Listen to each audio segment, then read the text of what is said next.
Morning 8 class, how are you all? I hope you all are fine. Students, we have completed chapter number 1, the best Christmas present of the world. Now we will do the poem of this section, and the name of the poem is The Ant and the Cricket. The name of the poem is The Ant and the Cricket. Today we will read this poem and try to understand the poem. Okay, let's come on the poem. The Ant and the Cricket. This is a poem about an ant and a cricket. A fable is a story, often with animals as characters, that conveys a moral. एक फैबल जो है वो एक ऐसी story होती है, fable ऐसी story होती है जिसमें कि एनिमल्स ही कैरेक्टर्स होते हैं जो कि कोई मॉरल को, किसी शिक्षा को रिप्रेजेंट करते हैं, किसी शिक्षा को कन्वे करते हैं हमारे लिए. This poem about an and, ये पोएम भी एक एंट और क्रिकेट के बारे में है और जिसमें क्या आइडिया दिया गया है, फार रीचिंग सिग्निफिकेंस, दूरदर्शिता के बारे में, जो पहले बाद में होने वाली चीज़ें उसकी सिग्निफिकेंस को देख के काम करना, तो उसी के बारे में आइडिया है. Which is as true of a 4-legged cricket, जो कि एक 4-legged क्रिकेट जो है उसके लिए सही होती है, जो कि 2-legged बनना चाहता है. Surely you have seen a cricket that has 4 legs. Surely आपने ऐसा क्रिकेट ज़रूर देखा होगा जिसकी 2 legs हैं. A silly young cricket accustomed to sing through the warm sunny months of gay summer and spring. एक सिली यंग क्रिकेट है जिसको कि गाना गाने की हैबिट है, उसको गाना गाना बहुत अच्छा लगता है. तो ये वो पूरा अपना समर के, स्प्रिंग के जितने सनी मंथ्स, वार्म और सनी मंथ्स है, वो सिर्फ सिंगिंग में ही अपने वेस्ट करता है. Began to complain what he found that at home his cupboard was empty and winter was come. So फिर जब विंटर्स आते हैं तो वो ये कंप्लेन करनी स्टार्ट कर देता है कि उसका cupboard was empty. It means that the cricket has wasted all his summer and spring season in only singing. But when the winters came, his cupboard was empty. He has no food.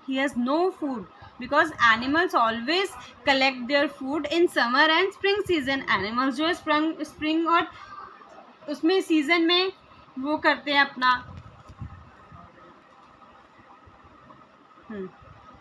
not a crumb to be found on the snow covered ground. उसको not even a single piece of food, एक छोटा सा piece of food भी है, piece of bread और piece of food भी जो है उसको नहीं मिल रहा on a snow covered ground. क्यों? बिकॉज ग्राउंड जो है वो स्नो कवर्ड हो चुकी है, विंटर्स आ चुकी हैं, पूरी ग्राउंड स्नो से कवर हो गई है और उनको उसको कुछ भी खाने का कोई भी टुकड़ा नहीं मिल रहा. Not a flower could he see, not a leaf on a tree. कोई भी फूल नहीं है, कोई भी लीफ नहीं है ट्रीज के ऊपर. Oh what will become says the cricket of me. वो बोलता है अब मेरा क्या होगा. At last by starvation and famine made bold, all dripping with wet and all trembling with cold. So at last starvation से, स्टारवेशन मीन्स भूखे मरना, एंड फेमाइन जो वहाँ पर अकाल पड़ा था मतलब स्नो कवर्ड एरिया हो चुका था, तो वहाँ पर कुछ भी ग्रीनरी दिखाई नहीं दे रही थी. All dripping with wet, everything was dripping with wet. हर चीज़ जो थी वो गीली थी, सूख चुकी थी, स्नो कवर्ड थी. And all trembling with cold, और सब कोई क्या था, कोल्ड से कांप रहा था. Away he set off a misery ant, वहाँ पर उसको एक काइंड एंट जो थी वो मिली.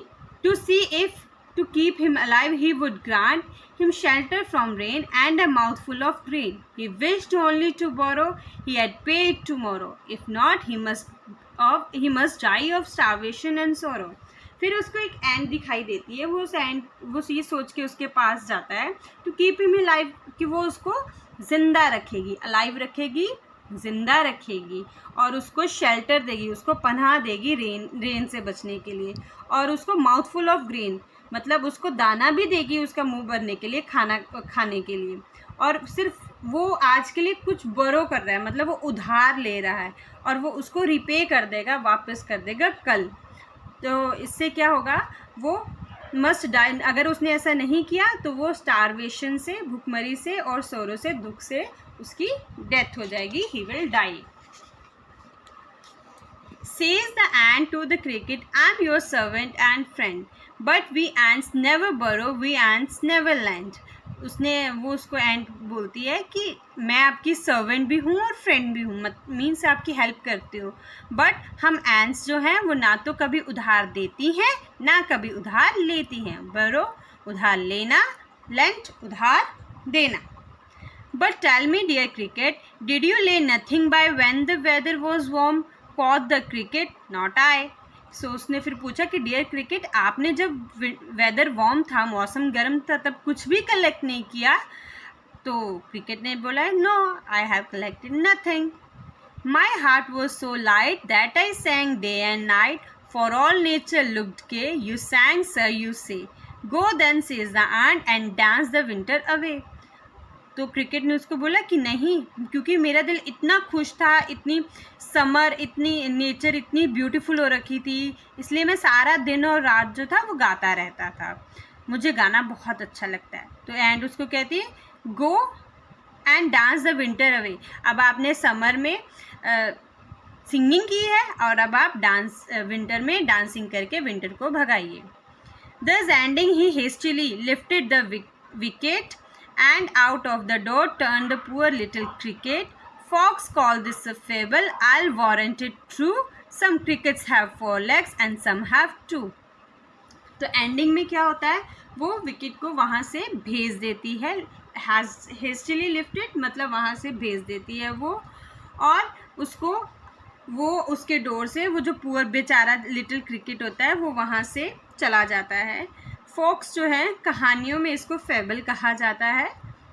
आई वारंट इट ट्रू, पर मैं ये गारंटी देता हूँ कि ये कोई कहानी नहीं है, ये सच्चाई है। Some crickets have 4 legs and some have 2। कुछ क्रिकेट्स की 4 legs होती है और कुछ है कि 2 होती। Some cricket have 4 legs, it means जो मेहनत करते हैं, जो हमेशा आगे की सोचते हैं, जो हमेशा नेक्स्ट टाइम के लिए सेव करके रखते हैं, प्रेजेंट को संभाल के फ्यूचर के लिए बचाते हैं, वही पर्सन्स जो हैं वो सक्सेसफुल होते हैं, लाइक द एंट। और जो नहीं करते तो लाइक द क्रिकेट, वो ऑलवेज रिपेंट करते हैं, ऑलवेज पछताते हैं। So students, we have completed this, you have written the poem, आपने पोएम लिख ली है। Now today what will you do? You will do the glossary of this chapter. आप glossary करेंगे and today I will send the comprehension of these stanzas. Okay, stanzas की comprehension send करूँगी. Complete your work and send me your homework. Okay students, till then bye bye.